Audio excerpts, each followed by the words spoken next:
是不是赚得越多，却也花得越多呢？我相信多数人都觉得存钱很困难。小时候打工的时候赚到1万块，就觉得自己是大富翁了。但为什么现在出了社会，总是忙得半死，但钱却存不下来？今天要跟你分享一个观念的改变，让你这件事情变得更加的简单。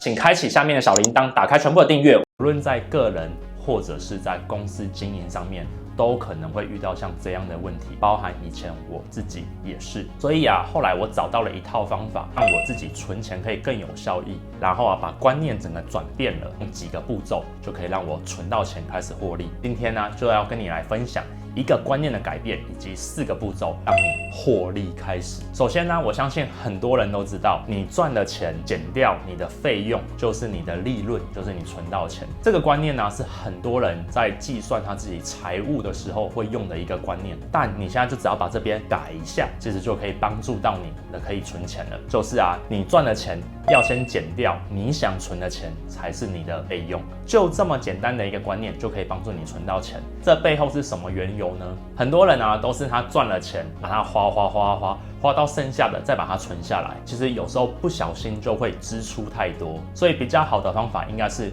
你把你赚到的收入先扣除掉你想要存的，剩下来才是你要花的。这就是观念上面的最大一个改变，就可以更加的快速累积我第一桶金。那今天如果你要做到这件事情的话呢，你可以怎么做才可以更快速的来存钱呢？首先第一件事情节约你的费用。这个马克凡尼这样一说，不是大家都这样讲吗？但关键重点在哪里？首先，你赚得越多的时候，你的欲望也会越大。所以为什么你会赚得越多而花得越多？是因为你欲望也跟着变大了。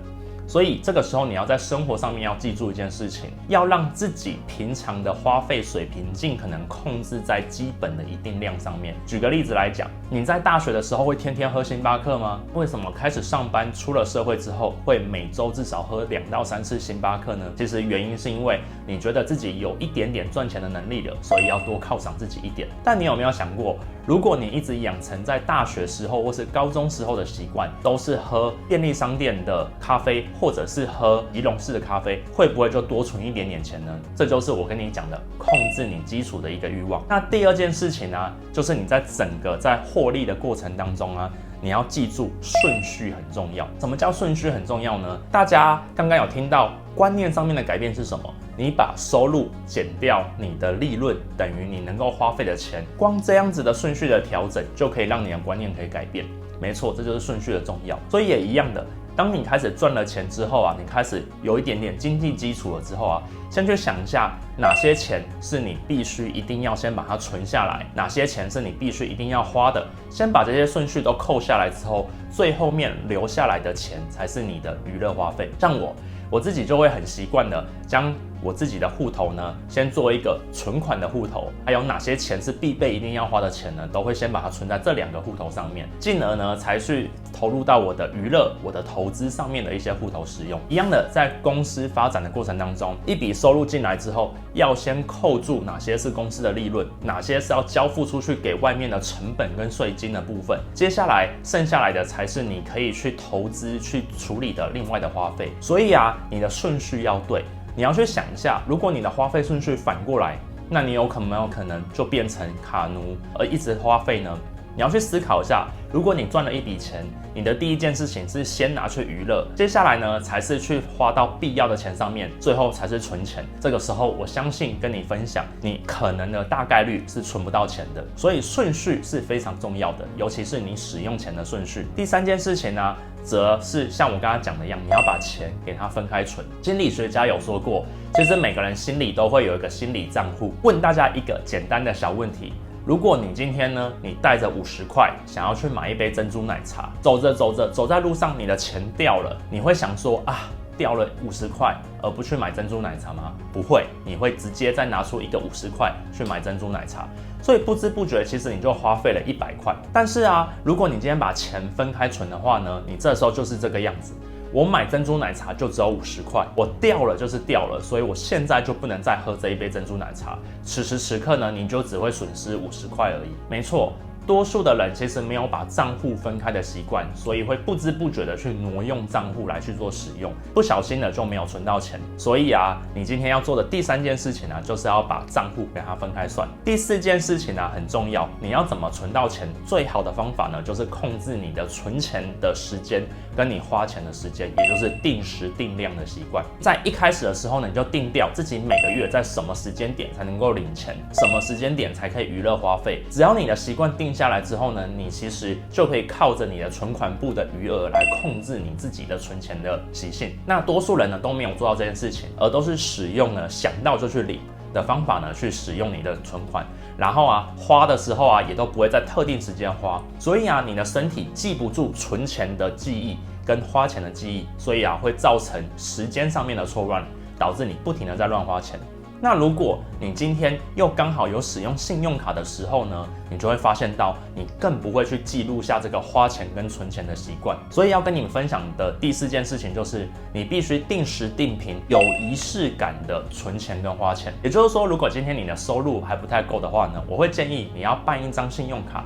但是不要常常使用太多的信用卡，你可以每个月刷个1次到2次，来让你的信用可以在银行里面累积，但千万不要花太多的时间呢，都是使用你的信用卡来花钱。为什么？因为你没有拿出钱包来掏钱的这个习惯呢，就不会让你觉得有花钱的仪式感。这个时候你会不小心花的太多，所以你只要把观念上面改变，并且使用这4个步骤其实你就会慢慢的存到一些钱出来。像我自己从大学到现在为止，我的生活习惯尽可能的都维持很像大学生，所以我在存钱的过程当中就比较容易可以存得下来，因为我的基础开销没有上来，这就符合了刚刚我讲的第1点。这件事情你要把它变成一个习惯去养成，好，你才可以有效力的让自己可以优先的存钱跟获利。所以未来如果你拿到薪水的时候，你能不能先拿出1/10出来，先把它存着呢？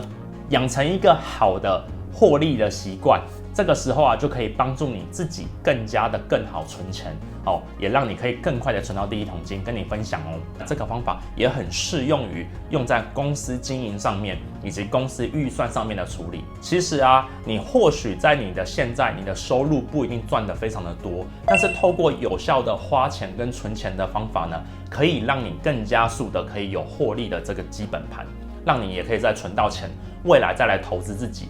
那一样的，今天这一支影片你还是要拿出一张 A4 来写下4个问题，可以帮助你更快的达到获利优先这件事情。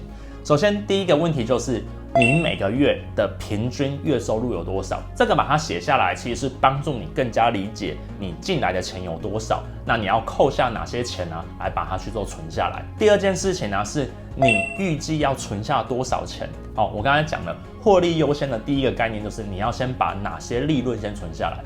所以你每个月的收入进来之后呢，你要扣下哪些钱，你要先把它写出来。第3件事情是你必须要花费多少钱出去，可能就是你要给你的父母的，或者是你希望呢拿去做投资保险的相关的，先把它拉出来。这个时候理论值，你的收入减掉你的利润，应该要等于你的费用。那如果费用没到这么多，多数要再把它存起来。那如果今天你发现到是你的收入远远小于这边的话呢，那怎么办呢？就是把你的费用再缩减一点点，或是你的利润再缩少一点点，或者是增加你的收入的更大的income进来。你透过这样的3个问题的盘点，可以知道你现在的财务结构状况，来帮助你自己。